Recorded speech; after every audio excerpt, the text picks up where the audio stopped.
नेताजी सुभाषचंद्र बोस यांना जालन्यात अभिवादन।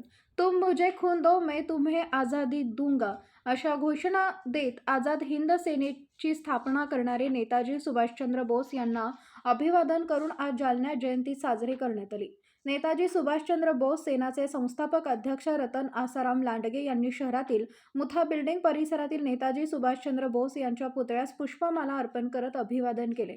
यावेळी ढोल ताशे व फटाके फोडून राष्ट्रगीतासह जयंती साजरी करत उपस्थितांना मिठाईचे वाटप करण्यात आले। या जयंतीसाठी मुंबई, औरंगाबाद, नाशिकसह विविध जिल्ह्यातील नेताजी सुभाषचंद्र बोस सेनाचे पदाधिकारी सहभागी झाले होते, अशी माहिती रतन लांडगे यांनी दिली आहे।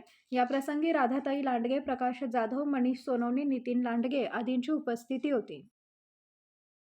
नेताजी सुभाषचंद्र बोस संस्था व सर्व समाज सामाजिक संघटना तर्फे प्रत्येक वर्षी आम्ही नेताजी सुभाषचंद्र बोस चौकामध्ये यांच्या स्मारक पुतळ्याला आम्ही पुष्पहार देऊन त्यांनी राष्ट्रगीत करून आम्ही पोलीस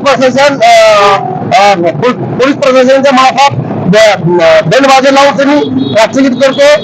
तसंच त्या प्रत्येक वर्षी आता साजरी करतो आम्ही। आता आम्ही 4 वर्ष झाले लगातार आम्ही इथं जयंती साजरी करतो। आम्हाला खूप आनंद वाटतो आणि 26 जानेवारी सुभाषचंद्र बोस जयंती जनतेला लाखो आमच्याकडून शुभेच्छा आहे। सगळे नाशिकहून, औरंगाबादहून, मुंबईहून, जालना जिल्ह्याहून आमचे कार्यकर्ते आले आहेत आणि गोड मिठाई वाटून त्यांनी आज 3 जानेवारी साजरी केली आहे आणि राष्ट्रगीत काय आहे हे सांगून मी जनतेला की सुभाषचंद्र बोस एक आपले एक असे नेता आहेत की त्यांनी आपला भारत देश स्वतंत्र केला आहे आणि त्यांनी एक आझाद हिंद फौज तयार केली आहे। असं ह्या त्यांच्या मार्गावर आपण सर्व एक सैनिक तयार करत आहोत अशी तर आम्ही त्यांच्या मार्गदर्शन चाललेलो आहे आणि आम्ही या पुतळ्यात तात्काळ लवकर आम्ही 20 फुटाचा असा आम्ही इथे बोलवणार आहे। जय हिंद, जय महाराष्ट्र।